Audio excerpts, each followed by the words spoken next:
Bonjour, bienvenue. En fait, on parle souvent de sécurité affective, de connexion émotionnelle, mais concrètement, comment ça se traduit dans la relation? En fait, on est tellement nombreux et nombreuses, les êtres humains, à pas savoir faire ça, à pas savoir donner ça, à ne pas y penser. Par exemple, quand une personne, elle vous dit comment elle se sent, ben, si on est démuni ou si ça vient toucher quelque chose chez soi, on va réagir, par exemple, en disant: «Ouais, mais toi aussi», ou bien: «Oui, mais tu devrais faire comme ça», on donne un conseil, ou alors on se mure dans le silence. Hem, En fait, on vous pouvez, visionner la vidéo sur la construction du lien. On est souvent profondément en recherche de sécurité affective. Donc ça veut dire de sentir l'amour et de miroir émotionnel qu'on n'a jamais reçu. Ça veut dire que si j'exprime mon besoin, comment je me sens, que je raconte quelque chose, en réalité, j'ai besoin que l'autre personne, soit elle me demande: «T'as besoin de quelque chose?» et elle m'aide à savoir de quoi j'ai besoin en faisant ça, soit elle me prend dans les bras et qu'elle me dit: «Je suis là, tu n'es pas seule, ou bien tu comptes», elle me dit ça dans l'oreille, ou bien «J'ai envie de te donner de l'amour», ou bien on est en recherche d'un miroir émotionnel. Que l'autre personne, elle nous dise: «Je comprends que ça te rende triste, ça fait du sens que ça t'énerve parce que oui, je conçois que ça t'agace vraiment et j'ai entendu que ça t'agaçait». Des fois, il y a rien besoin de rajouter, juste faire un miroir émotionnel. J'ai entendu que cette chose te dérangeait, j'en prends bonne note, sans se justifier. De dire oui, mais blablabla, bla bla bla, sans donner un conseil, sans donner une théorie psychologique en retour. Et ben ça donne de la sécurité émotionnelle dans la vie, dans la relation. Et la sécurité affective, c'est un sentiment d'être réellement en sécurité sur le plan émotionnel dans la relation, de pouvoir être soi-même sans crainte d'être jugé, rejeté, abandonné, se sentir honteux pour qui on est. Juste, c'est sentir que je peux être moi-même et que je peux être accueillie avec ce que j'ai à l'intérieur, ce que je pense, que je ressens, mon émotion, sans que l'autre personne, elle ait à réagir en fait.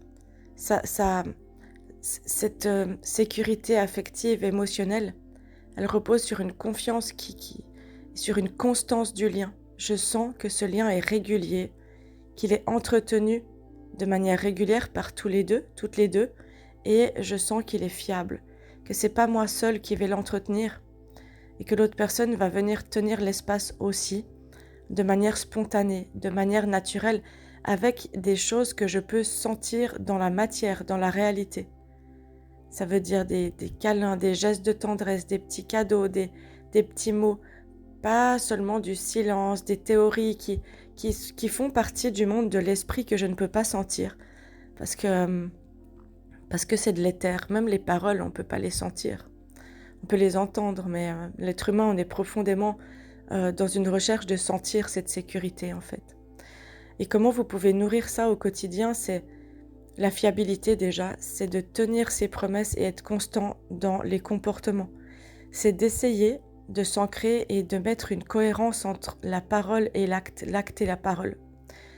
Moi, par exemple, dans mes boutons rouges, ce qu'on appelle les boutons rouges en imago, ce qui nous active, très très fort dans l'émotion, un de mes boutons rouges, c'est quand on me fait une promesse que je n'ai pas demandée en plus et qu'elle n'est pas tenue par la suite. Ça veut dire que quand je la demande pas, je me réjouis parce que c'est un cadeau, c'est génial, ça vient tout seul. Et quand c'est pas tenu par la suite, ça me casse ma joie en fait. Et ça, c'est vraiment quelque chose qui est délicat chez moi. Donc la fiabilité de quand je dis quelque chose, j'essaye de m'y tenir. Quand je reproche quelque chose chez l'autre, j'essaye de ne pas faire la même chose. Et d'avoir cette rigueur-là et d'appliquer à quelque part le mieux possible les accords Toltec. Ensuite, ce qui donne cette sécurité, c'est d'être dans une écoute qui est bienveillante. d'être présent, d'être là, sans minimiser ni interrompre les ressentis de l'autre, sans se justifier. Juste être dans une écoute et dans un miroir émotionnel et de dire à l'autre, je t'écoute, je suis là, j'essaie de te comprendre. Ok, j'ai compris que ça te mettait de la colère, ou bien explique-moi encore, j'ai pas encore assez bien compris. Sans rajouter son monde par-dessus celui de l'autre, ça donne de la sécurité émotionnelle. Le réconfort et le soutien, montrer que l'autre peut compter sur moi, que je suis là, que je suis un appui stable, et que quand l'autre va essayer de s'appuyer sur moi, ça va pas être un tas de sable qui s'effrite en cas de joie, de difficulté, de tout.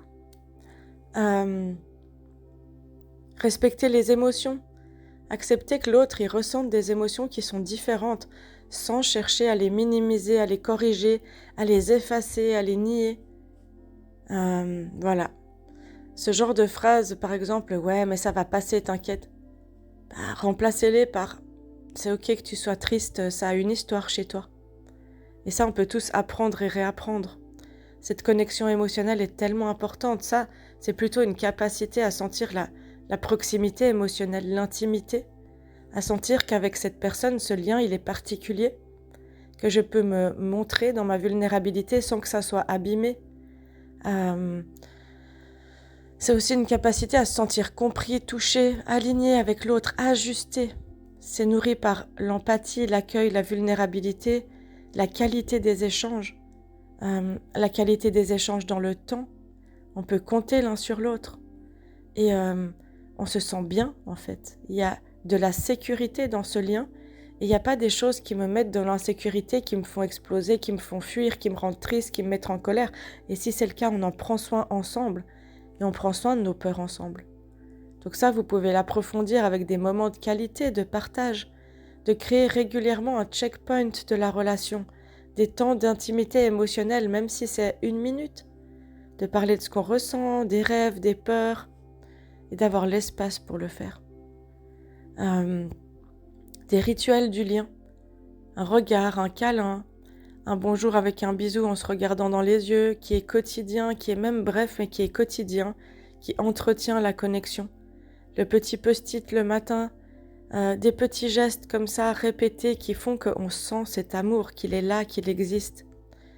L'authenticité d'être, l'expression authentique, oser dire ce qu'on vit intérieurement, même si c'est délicat, même si quelque chose nous dérange. Parce que la clarté, quand je suis claire, je fais un cadeau à l'autre. Parce que l'autre personne, elle sait où je me situe. Et après, c'est à elle de se positionner par rapport à ça. Il y a un autre point aussi qui est de la connexion émotionnelle important qui est de réparer les tensions le plus rapidement possible après un conflit.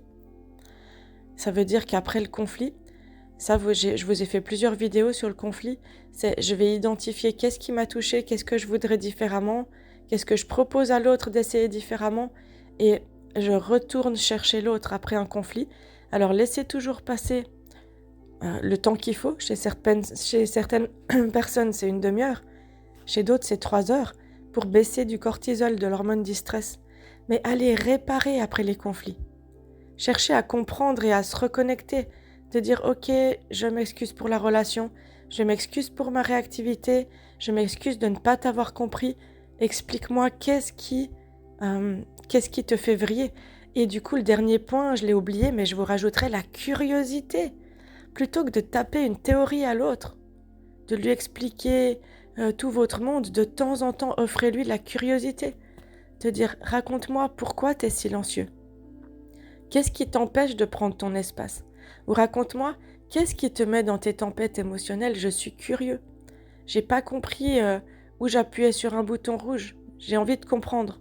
Parce que l'amour, en fait, c'est qu'on sait qu'il y a des boutons rouges, mais on essaye d'arrêter d'appuyer dessus. C'est ça l'amour. Et du coup, pour ça, il faut être curieux, de manière naturelle et spontanée. Soyez curieux et curieuse de l'autre, en fait, plutôt que de vous sentir attaqué, persécuté, pas assez, trop, enfin, je ne sais quoi. Voilà. Donc, vous pouvez faire des petits cahiers de couple, de joie de vivre, de gratitude, de faire des écoutes miroirs, de reformuler ce que votre partenaire vous dit, sans répondre tout de suite. Donc, on enlève le sentiment d'urgence, pour montrer que vous avez compris, que vous êtes intéressé. et du temps sans distraction de temps en temps ensemble, sans téléphone, sans scroller, sans fuite. Vous avez la vidéo des fuites pour ça. Juste à deux, juste pour mettre de la sécurité dans cette relation parce que elle est précieuse. Et si vous montrez pas qu'elle est précieuse parce que vous la gardez précieuse dans votre cœur et dans votre tête, votre partenaire va pas le sentir. Et comment vous voulez que votre partenaire se sente en sécurité si il ou elle sent pas l'amour? Par des gestes répétés. Et vous pouvez devenir le bon partenaire, la bonne partenaire, sans attendre que l'autre le fasse. Après, si l'autre s'y met pas en retour, ça c'est une autre affaire. Voilà. Si vous souhaitez être accompagné, n'hésitez pas à m'écrire. J'adapte les tarifs aux Français, aux Québécois et écrivez-moi par mail. Vous avez les infos dans la description. Moi, je vous souhaite une belle journée, une belle soirée. Merci pour votre écoute et pour votre présence. Plus on est nombreux, plus ça distribue ces messages qui sont importants, ces messages d'amour. Alors voilà, merci pour votre soutien à la chaîne et à tout bientôt.